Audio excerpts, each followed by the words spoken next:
Moonshine. Hey, we're here. We're doing, this is an episode just dedicated to Moonshiners. Hell to the yeah. And we're going to cover 3 episodes. Yep. Right now. Mm-hmm. Okay. You ready? Let's do it. All right. So, let's start with season 9, episode 5. Okay. Mark and Digger get a request from Digger's future daughter-in-law for a special wedding shine for the toast at the wedding. So he's like, "Oh, you want some rye with a little spice?" She's like, "No." And he says, "Well, you want, something different, maybe corn?" "No." He's like, "Well, you want to, taste like wedding cake?" She's like, "Get out of here!" He's like, You can't do that. It's like, "Sure, we can. Yeah, we can do that." So, what do? He proposes to make one that tastes just like wedding cake, so they can have this nice toast. So they go to like a cake shop. They're like, "Well, how much for wedding cake?" And she's like, a couple $100. Like, whoa. So they just get like some day-old cakes, some cupcakes. 8 pounds to be exact. Yeah. In between them eating it, they're like, they mash it and they just use the cake. They throw it in there. With water. It's just cake with and water. They threw a little extra sugar in there. Then they pitched their yeast. I don't think they threw extra sugar in there for that one. I think they said that the sugar content from the cake was enough. Oh, well, then fuck it. Whatever. So, anyway, they run it, and wouldn't you know, it comes out tasting just like wedding cake. Which I would like to taste that, if it really does taste like wedding cake, because it sounds interesting. If it tastes like cake, I think there's going to be a decent market for that. Oh, yeah, for sure. I think that would be a pretty good hit. I would think so, too. I mean, a lot of people would like that. Yeah. As I was watching these episodes, I couldn't help but still wonder, what's the deal? Why would people even give a shit about moonshine anymore, right? Why is it a thing? So I just did a quick search, like, why would people buy illegal moonshine? And it turns out the main reason is just because it's cheaper to buy than regular alcohol, because you don't have to pay taxes on it. Yeah, it's true. Because they don't have to pay taxes in selling it, and the ingredients are much, much cheaper when you're not regulated by things and bottling things up a special way. You're just using mason jars. Yeah. So it makes sense. They're selling it for way cheaper than you can buy regular whiskey or brandy or something. Yeah. I mean, these guys say, like, some of their stuff they'll sell for like $100 a gallon, though, or more, depending on what it is. It's like a brandy. But is that a lot? I don't know. Because, I mean, I'd have to look at, how much does a gallon of whiskey cost? It's probably a lot of money. It's probably close to that.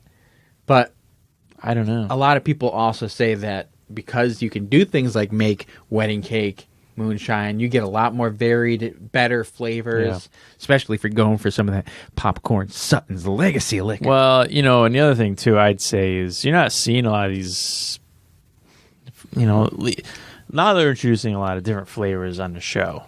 Right? So, you can just have your plain corn whiskey, you got a rye whiskey, whatever. But now it's like, peach brandy and watermelon and cherry. Like, Josh has like a cherry bounce and like all these old recipes and stuff like that. So, there's a lot of variation and it must be good enough. I mean, people are willing to spend money and, hey, sure.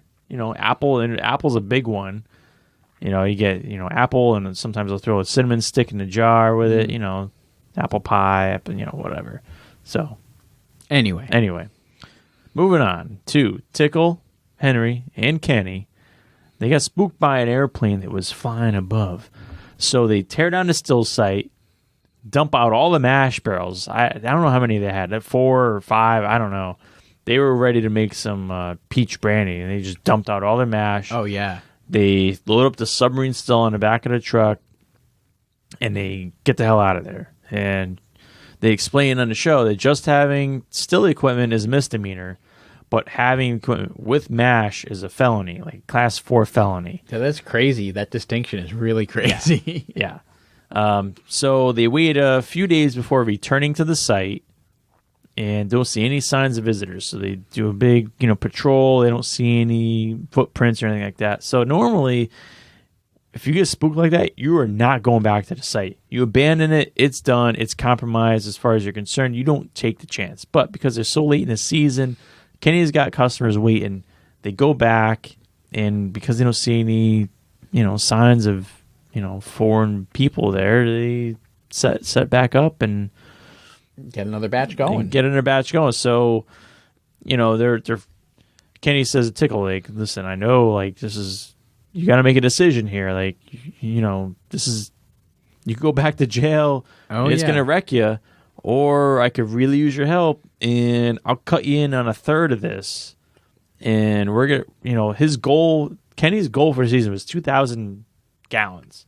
Right. And if they're going to sell, I think it was maybe $1.20 a gallon, like, it's a lot of money. Oh, yeah. So Tickle goes fishing and he's weighing this decision and he hooks he baits the hook with the same worm like 3 times. Like, 'cause he had this one clip of him pulling a worm out of the little styrofoam cup, baiting the hook. I'm like, all right, he already did that 2 other times. All right, so whatever. He's just talking about how he doesn't want to go back to jail, but he wants to make some money. Wants to make the money. He's got this experience. Right. He knows how to do the shine, so he decides to stay. He's got to stay. All right, I'm going to work it. So whatever.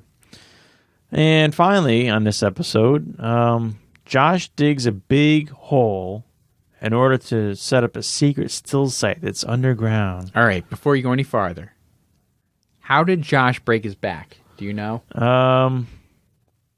Because apparently I've heard that he's the accident-prone guy on the show. He's terrible. I mean, I'm not surprised because as we get, go forward with that last bit there, and then I'll say what I have to say here. But all right, so he digs a big hole. He's going to set up a site underground. He had tried to dig a hole on the side of a hill. The dirt wasn't going to hold up. So he's got the makings of a bunker still. So it's going to be open on one side, but it's like the river facing side, so you're not really going to see it. So he's digging. He's going to cover it with telephone poles and then cover that with sheet metal, cover that with a tarp, and then put dirt on top of that to blend it right in with the ground so you're not even know it's there. Don't call OSHA, everybody, because he's got himself a backhoe that he's using to move these fucking telephone poles around, swinging them around right near his helpers. Yeah. He's just like, watch out, hell to the yeah. Yeah, he's a little wild. He's like, oh, I hate this thing sometimes, and it's jerking around. Oh my God. Yeah. I was getting nervous for everybody involved there when I was watching him move them fucking telephones about. Yeah. Oh. Anywho. That's all I had for that episode, I think. So, yeah. I forget how he broke his back.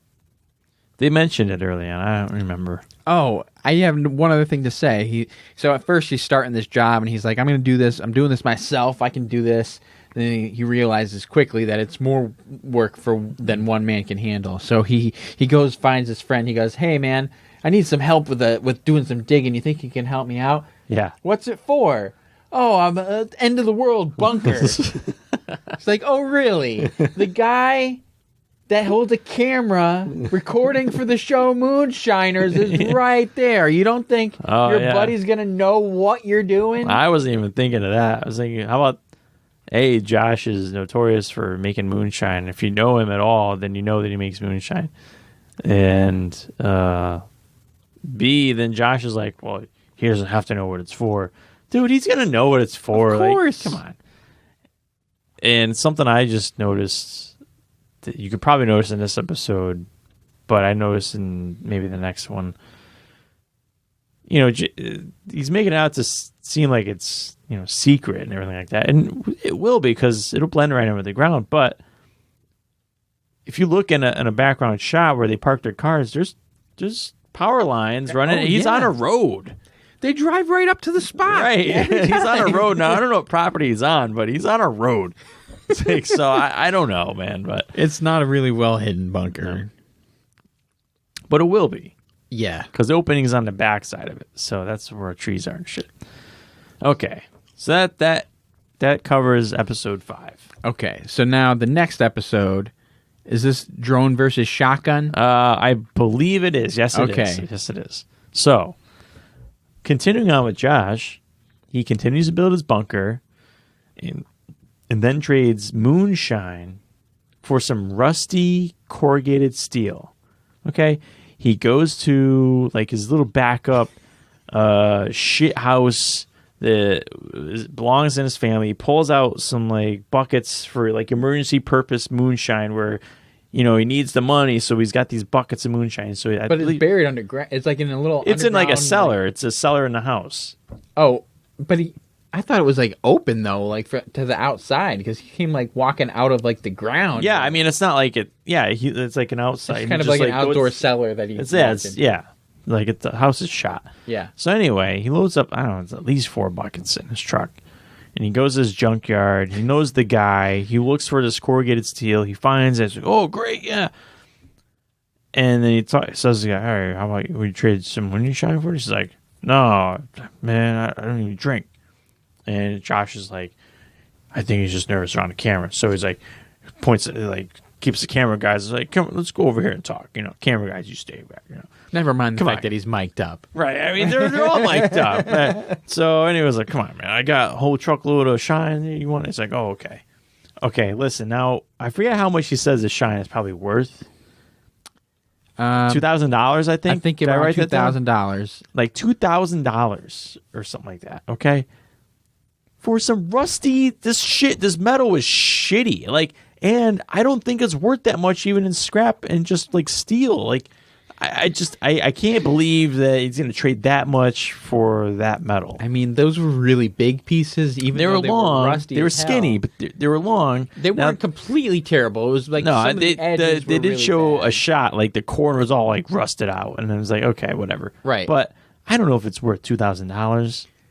Yeah, that's a tough call. I really don't know how much that stuff goes for. But so anyway, then this is my favorite part.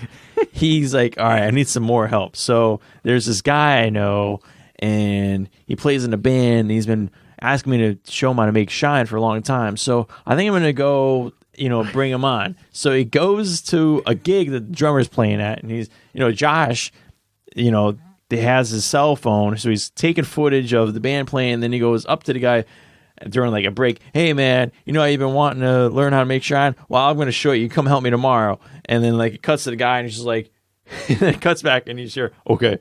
Yeah. It didn't even go with it. Like, never mind the fact that they obviously have a camera crew in the bar taking video of the band playing. And then they show this Josh video. And it's shitty. Now, you might see a couple clips. I don't know if I think they've shown one. So, but I don't know if you've seen that episode. So I think it was last year or the year before. I think it was last year. Josh he had made a shit ton of shine. He had it in a trailer. He was going like Sturgis with it. He was going with some big bike rally with it. He's driving. All of a sudden, people are honking their horns at him. And he's like, oh, I don't know. So he pulls over and he saw some smoke.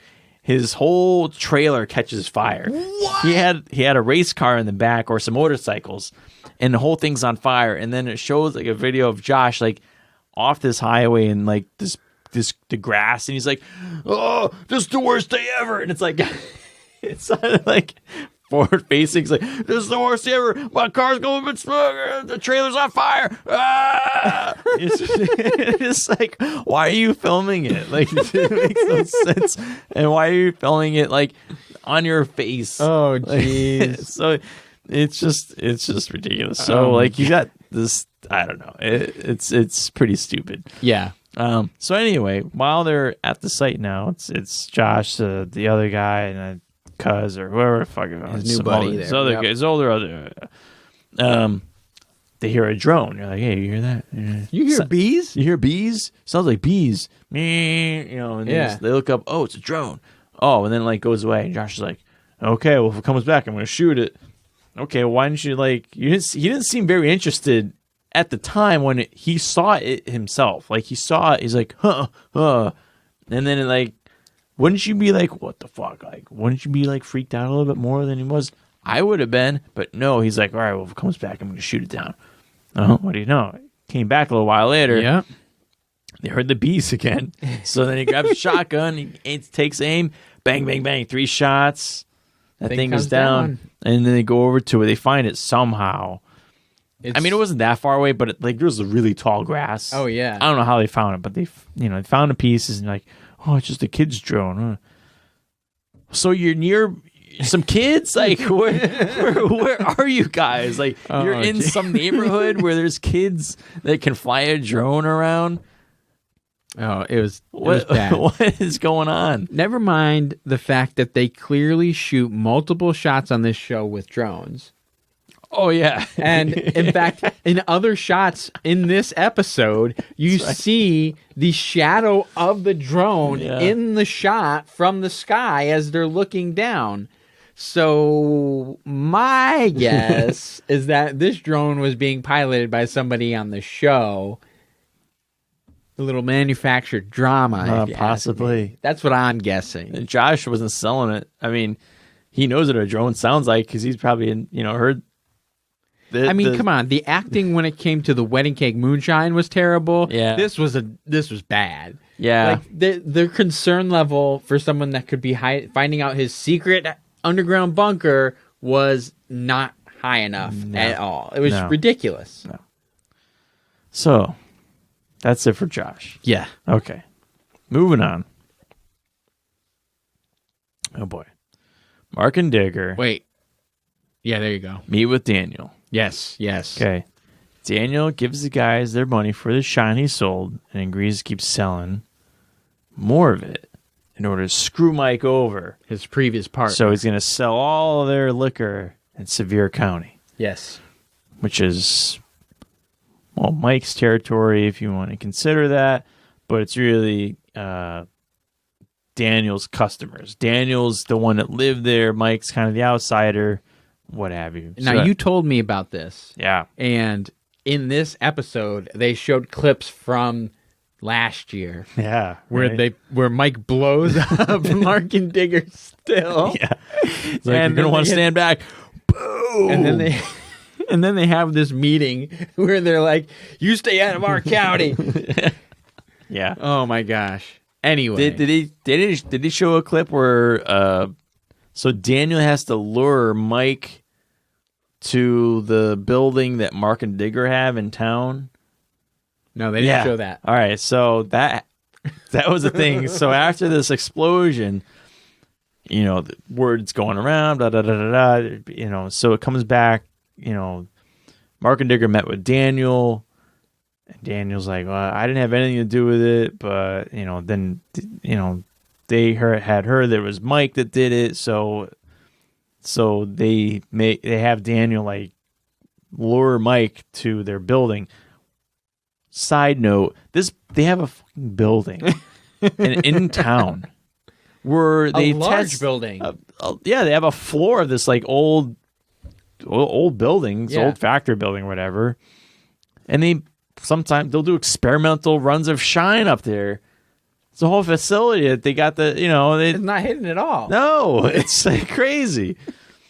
Anyway, so they get Mike up there, and then he confront them. Mark and Dick are like, "You blew up her still, blah, blah. You got to pay us back for that." That's, I forget how much they did.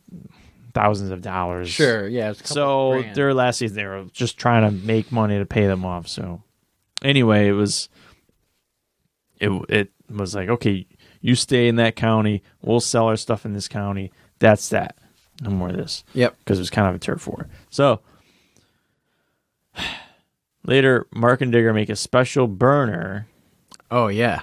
For JB Raider to use so that JB can make his Honeycrisp apple shine.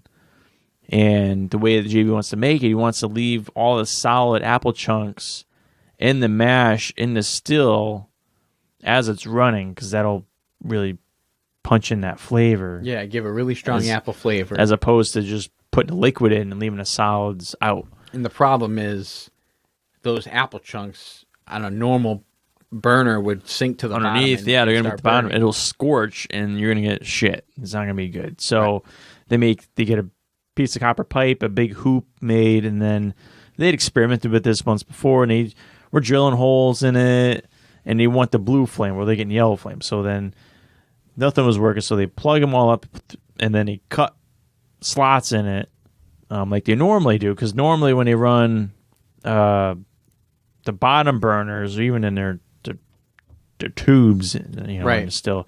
They just have steel pipe and they just cut slots in and it works fine. So that's what they do with this and it works fine. So then they bring it to JB. JB makes his bread and it's delicious. Yeah, of course. Yeah. Then, cut to Mike and Jerry. They spend, I don't know, 3 days making a generator from an old washing machine. Oh my gosh. Tub and motor in order to be able to charge some batteries so that they can power lights so that they can run at night. That's it. Like, That's you the know, whole they took apart a storyline. washing machine. Jerry knows how to rewire it. He rewires it so that as it turns, it'll push power out.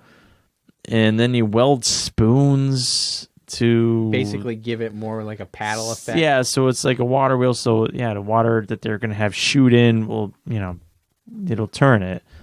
And that's basically Mike's only contribution to the whole project is him welding spoons to like the pulley wheel.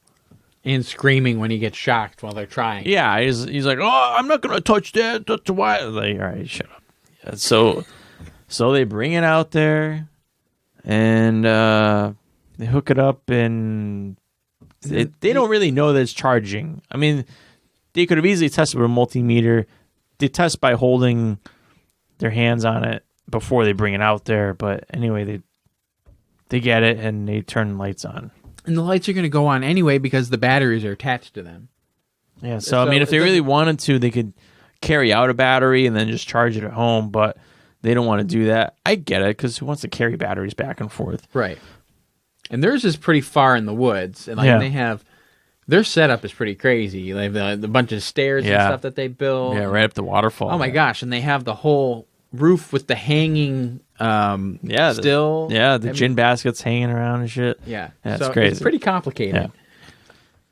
And then to finish it off, finally they have a run of shine they make after their water wheel project, and then they try to sell it to their normal customers. And they're not buying as much as they normally do. And they kind of... What's going on here? Mike kind of... he's like, you buying it from someone else? Like, who is it? And he's like, well, I can't tell you that. So, like, it's obvious, and Mike's onto it. He's like, well, someone is... There's a snake in the grass somewhere. Is what he said. Yeah. Yeah. So I don't think it'll be too long before he figures out what's going on. Yeah, it's got to come up soon. It's got to. Anything else to add to that? To that episode? No. Oh, actually, there was one comment that I had made a point of writing down because it was so stupid that I even thought of it. Love it. Daniel, he met up with Mark and Digger to give the guys their money. He sold $6,000 worth of liquor in 17 days. I think that's after his cut. Because he bootlegged for it, yeah. So he paid them $6,000 after he took his cut. That was 17 days that he sold all that liquor. And they go, damn, Daniel. And I don't know if you remember was that a year or two ago, there was a meme that was a video of a kid in high school where this guy was always taking video of him in different outfits, and he'd be like, damn, Daniel, damn, Daniel. And so, like, they say, damn, Daniel. And I was like, oh, my God, you've got to be fucking kidding me. I am not familiar with that. Look up the damn Daniel meme. I'll look it up. The meme, and you'll see what you should make a meme. It's just them, just that clip. damn, Daniel. It's just Daniel in overalls. But other than that, yeah, that was the only main thing I had when we talked about. I mean, the homebrew hydroelectric thing. I mean, the idea makes sense. In fact, I've seen much smaller, cheaper versions of those that you can just buy. Like a buddy of mine had a campsite up in Vermont that he had like something very similar to this for getting water out of a stream, but also being able to power some lights if you wanted to. So they have different versions of this. Now, they wanted to get a lot more power by using this washing machine. I mean, I guess it makes sense. I was kind of surprised that it spun as easily as it did, but I couldn't quite understand how they... pretty free. It seemed really free, right? Yeah. You would think a washing machine would be a little tighter than that, But Well, they took out a lot of mechanisms, so like, I'm not really sure. They took out all the clutch and stuff, so it's like direct drive. But I mean, but then they managed to then capture water coming from a creek and have it run through a pipe so that they could pressurize it, which I didn't realize you could do that. well, they had it going into some barrels first, and then the pipe comes out of the barrel, so you got the weight of the water pushing down. I gotcha. Okay, Yeah. so it was the barrels that was giving it the pressure. Right. But other than that, I didn't have any other notes on that. You know, Okay. it was just they blew up a drone. Damn, Daniel. Let's move on. All right, next episode 7. Busted by the law. Busted by the law. So, Mark and Digger can't get the malted barley they need to make the special Popcorn Sutton Legacy Moonshine. Oh shit. So, they're looking all over, and the only thing they can get is some rolled barley. Well, because all the malted barley is being taken by the craft brewers out there those making their bastards. craft beer. Right. So they just get like this whole barley, just flat, like just oats, basically. Pretty And much, yeah. So they mash it in to see what'll happen, even though the way they explained it, it's not going to be the same at all. And after they run it, they know it's not the same. It doesn't taste the same, and they know they can't sell it as a Popcorn Sutton Legacy Shine. So when Daniel comes to pick up more of the Popcorn Sutton Shine, he gets the bad news that Mark and Digger don't have what the customers want. And that puts him in a bind. He's in a bind. He's not happy. Yeah. The boys, they're this is too spicy. We're gonna just have to age this. This will be our retirement fund. Yeah. Whatever. I made a note here. Something that Digger said, and I don't remember the context of it now, but this is what he said. He said he was talking to some guy and he had made, it was at a barbecue, and he says, eat that pork, and he says it tastes better in sex. And I said, either I don't know how to cook or you don't know how to fuck. Yeah.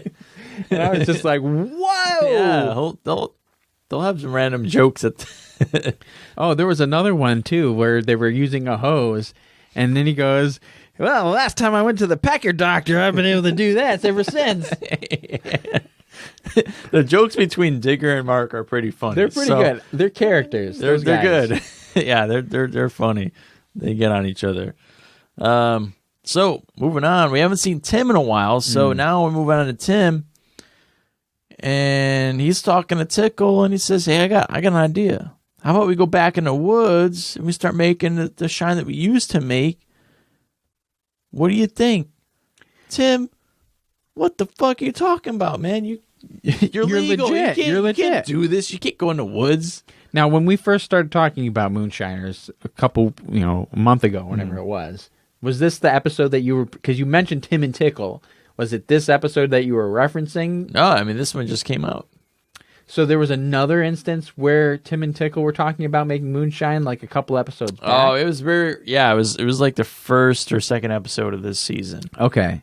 They were talking about it. They did a tour of all the old still sites and stuff in the area, and then Tickle was trying to get Tim like back to his roots for some reason. I don't know why. Okay, so Tickle was trying to talk Tim into it. Then. I don't know. I guess he was trying to talk him into it, but they were doing this like tour and nostalgia tour, if you will, for I don't know. I don't remember why. Right. Anyway, so now it's the opposite way. Tim. Right. So now Tim is bringing it up, and so they go about. They pick out a still site. They build it out. They build a big ass platform. Oh yeah, which is insane. How'd they haul all this freaking lumber? It's crazy. It wasn't. Again, all of these places they're driving in with a truck on a road. Yeah, Grant. Yeah, I mean they're not that far away, but they still gotta carry this shit around. Especially the submarine. Like pieces, the wood pieces. Right. That's why they didn't build it, and then they built just the pieces and all the pieces, and they were going to finish it there because that would have been a pain in the ass. I will say I had some memories and flashbacks to when you and I were building the floor to the shed, because they were building basically a shed floor out in there, and then they just put a roof over it. Yeah. One thing I wanted to also mention is before they built anything, they were like, we should go scout a site. And Tickle goes and he goes into his house and he grabs a freaking machete. Right. And Tim's like, "You just got out of jail. Are you supposed to have weapons?" He goes, "No, that's just guns." Yeah, that's just guns. So right before they get to finishing building the submarine still, yeah. I mean, they put one sheet on. Tickle gets a call or a text from Henry that their mash is ready to run and they need him to go back. So then he leaves Tim. And Tim's like, "What the fuck?" That's that. And one more thing before we move on. All right. Then at one point later on, Tim and Tickle are driving together and they see a building off in the distance and they go, "Oh yeah, whoa, what the hell is that building over there? That didn't make no sense. Yeah. I bet they got shine in there, or maybe animals. How'd they get animals in there? How'd they get them on the second floor? Well, don't you know about firehouses? Yeah. That's why they have fire poles in firehouses." "What are you talking about?" says Tickle. "Well, they put fire poles in there because they used to have stairs, and the horses would come up the stairs at night when the guys are sleeping. And so now they just have poles." And Tickle goes, "That doesn't make any sense." It doesn't make any sense, and it doesn't. It doesn't at all. No, the guys don't climb the pole to get upstairs. They didn't get rid of stairs. I was gonna say, if you just want to stop the horse from going up the stairs, just put a rope across the stairs. They ain't gonna go past. They're the gonna rope. go past the rope. I don't know. Anyway, I had to talk about that. It was an interesting looking building. It was weird. Yeah, it was really. I don't know strange. what that would have been. I don't know. I mean, it could be anything. But it seemed like it was in two the stories and it was just all windows, like kind of. Unless it was like a big chicken house or something like that. But that's so weird. Like it was I don't know. I don't know what it could have been. Yeah. Anyway, if we move on. let us know. Yes, but we move on to Van and Ewok. Ewok. Yeah. Yes. So I forgot who Van was, and I was like, "Who the hell is this guy?" He hasn't been on all season. I said, "What's he doing here?" So then they flash back to last season, and he was on the show, and I forgot all about him. It wasn't very interesting. He had worked with two other guys. One of them had like a crazy red beard. I forget what his story was, but he was Van and two guys, and basically it sounds like Van didn't want to work with him, maybe got greedy, so they're out, and now Ewok's in. Ewok's in? There you go. So they set their still up on a little trailer hooked up to their four-wheeler, and they're in the woods, and it's for ease of escape. Yeah, it makes sense. So Van says he's got several barrels of mash hidden up in the woods, just kind of running, ready to go whenever he needs. So anyway, Van gets some peaches. Well, he didn't get the peaches first. They needed to make the corn. They made corn shine first. Where's my notes here? They needed to make corn liquor so they could trade that for peaches because they didn't have any money to buy the peaches. Yeah. Then they get the peaches after they make the corn liquor. Yeah. They trade it. They trade the shine for some peaches. Yep. Now, I don't think they took a lot of precautions in hiding the name of the produce stand that they went to, but they sure did hide the owner's face. I think it matters. Oh, boy. Then what I found also funny was that the peaches were in these little containers. Oh, and there's a bunch of them. Like, you don't have a big box? Why has he got these little...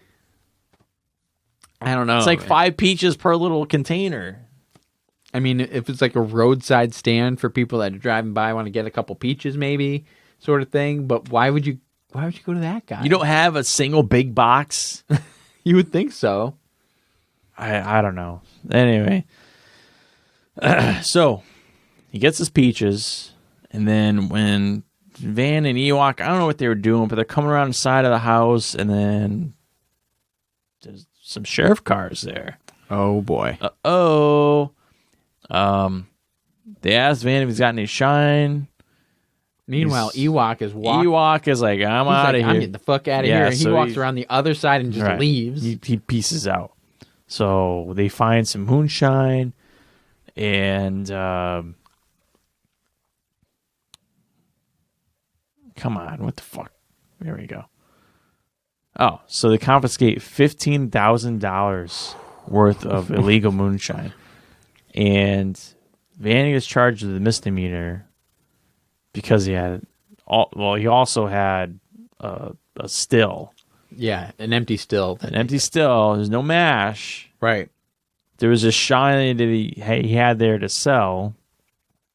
Which, wait a minute, go back to your point, how they had to make the corn liquor to pay for the peaches. He had $15,000 worth of shine. That wasn't corn liquor. There was stuff that was seasoned there. Oh yeah, there was different colors and stuff. Different stuff there. Well, I guess you could say maybe it wasn't ready to sell. Like if he was like, aging it and having fruit and stuff in there, but because there were a couple little barrels that he had some in too. Yeah, that's right. That's weird. Anyway, so he loses the shine and the stills. Yeah, so now he's kind of stuck. In trouble with the law. And they made one little note, like right at the end of the episode, that later on, Van found out that it was someone from the Moonshine community that turned him in. Yeah. It's tough. It's weird. Like, they just stuck Van in the show all of a sudden. All of this drama. They didn't drag this out at all. They didn't, they could have easily left the sheriff thing as a lead-in, as an ending to this show, and then leading into next week. They didn't do that. They just said, oh, he got busted. Here's the type. They put the message up there. It was like, okay. It was a little odd. This a little not normal for the show, but whatever. I don't know what's gonna happen. And then maybe they're teasing that. Well, maybe it wasn't Mike that thought maybe Van was the one who was encroaching in his territory. Although I don't know if Van. Are they in the same state? I think they might be, but I don't think they're even that close. Like, Van was way on the western tail of whatever state he's in. Right. North Carolina? Tennessee? I forget, because they go between Virginia, North Carolina, and Tennessee. I don't remember who Tennessee, I think, is where Mike and Mark and Digger operate. Right. So anyway, I don't think they're that close, but who knows? I think it's setting up for a Shiner war. Another one? That's what I'm thinking. Another one's coming. Oh, Van's going to track down who screwed him. Yeah. And he's going to get revenge. He watched his grandpappy get arrested, and he watched his daddy get arrested. And now it was his turn. Now it was his turn, but he just got the misdemeanor. Yeah, oh, that's good. I mean, at least it was a misdemeanor. I mean, still, $15,000 worth of shine is a lot.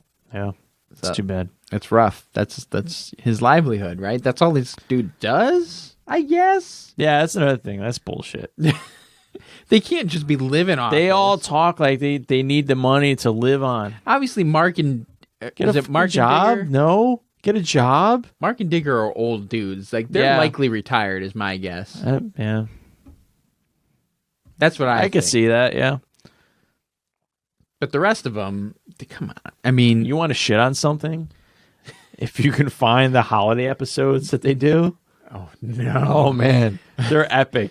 They've done some holiday specials that are clearly not filmed around the holidays. Like, there's still, like, green leaves on the trees and shit. And I'm like, okay. And they have, like, Mark and Digger had, like, a whole, like, family dinner table set up for, like, Thanksgiving or something like that. Like, there was no way it was Thanksgiving. It was like, all right. Well, I'll have to look back for those ones. Yeah. Oh, geez. Oh, but, yeah. What can I say? You drew me in, Sean. You pulled me in. I'm a Shiner man. Yeah.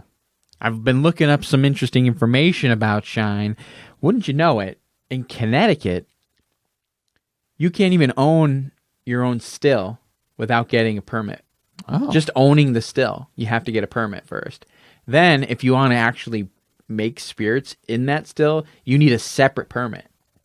Interesting. Yeah. Because I looked it up today, like what the laws were for that. And there's a third one. Like there's spirits, and then there was a third one that you needed for making something else that was all related to distilling. And I was like, wow. I mean, I couldn't believe it, but I guess it makes sense, right? If we had some old blue laws around here, though. Like we just were recently able to buy alcohol on Sundays. Not that, That's a good point. That is a good point. Now, I would say, why would you need a permit? Well, the likelihood, or not the likelihood, but the potential for a still to blow up is higher than other things that you can, like, I'm brewing beer sometimes, that ain't going to blow up on me. I might pop a few bottles if I have a bad batch, but it's not going to be killing anybody. No. But a still blowing up, that could kill somebody, so I can understand why you might need a permit for something like that. Oh, yeah. So it's interesting. It's interesting. I'm looking into this a little further here. See what options there are for us. See if there's anything we could do to maybe make our own stuff. I wouldn't say that on camera. Well, no, I would get a permit. Okay. And it's not like we're selling it. We're going to get a permit. And we're not going to sell it. If we're making some shine, it's just going to be for personal use. We're not going to sell it to our friends. No, of course not. No. Come on. I mean, I give stuff away all the time. I make hot sauce and hand it to people all the time. Why wouldn't I do the same with shine? And I know a lot of people that would like some free shine. Do you? I know enough people that would drink it. Well, yeah, sure. People drink it. I don't know if people. If it's a good tasting shine, I think people would like it. There's some complexities to it, though. There is. I agree. There's stuff where you can make it incorrectly, and like it could be toxic, and so like there's it's that methanol content. You don't. Well, there's that, but like even it's something to do with like the copper, and like there's stuff. Well, you can also do it in stainless steel. Well, yeah, you could, like, but copper like pulls some things out too. Like it pulls like some harsh chemicals like out. So that's why a lot of them use copper. Oh, it's okay. Yeah, but like I think you can also like have some of the copper leach into the product too, but I forget how. But they've mentioned it on the show before. Copper's like a sacrificial metal, so like it. Well, is that right? Is copper a sacrificial metal? It'll corrode. I mean, you don't want corroded copper in there. No. That's why all those stills that you see, they're nice and clean looking. They're not like the copper that's turning blue. Yeah. You don't want blue. No, you definitely don't. Whereas stainless, I don't know. I think stainless, you won't have to worry as much about that. All you're putting in this is it's almost the same ingredients as beer. Yeah. It actually takes a lot less time than making beer. There was an episode where Josh, oh man, what was his partner's name? Well, I don't remember. Damn. But anyway, they were making a batch and it came out tinted blue. Really? Yeah. And he ran a whole bunch of it, and it came out tinted blue. And they couldn't sell it because no one's going to buy. What are you going to do with that? No one's going to buy blue liquor. No. So that's weird, but I don't know. I'm looking into it. We'll just leave it at that. You do that. I'm not. You have fun with that. I'm not building anything yet. I'm not buying anything yet. I'm not making anything yet. I've already just spent enough time and money building my forge setup, and I'm going to keep going with that for a while. All right. But down the line, watching the show.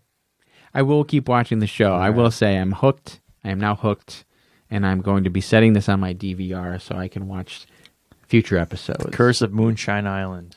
The Curse of Moonshine Island. I like it. That's all right. All right. Well, I think that's it for this episode. All right. That's it. Thanks, everybody, for watching. If you like some of this varied content that we're doing, please let us know. Because otherwise, what are we doing it for? But I like it, I like it, yeah. And we did recently just get some people commenting on some of our Oak Island content. So maybe it's getting out there. Yeah. I also followed Gary Drayton on Instagram. Oh, you did? Your buddy Gary? Yeah, I followed him on Instagram, man. So we could follow him around. Did you post any pictures of coins? No coins. But you never know. I think he's a lot of pictures of him like fishing on a boat and stuff. But we'll see. You never know. Maybe if we play our cards right, we can get Gary on for an interview. Talk to him about metal detecting. Sick. But that's not anything to do with Moonshiners. Thanks, everybody, for watching. Remember to like, subscribe, and follow us on Instagram or Facebook or YouTube. And Yeah, I guess that's it. That's it. Thanks for watching, and we'll catch you next time. All right. See ya.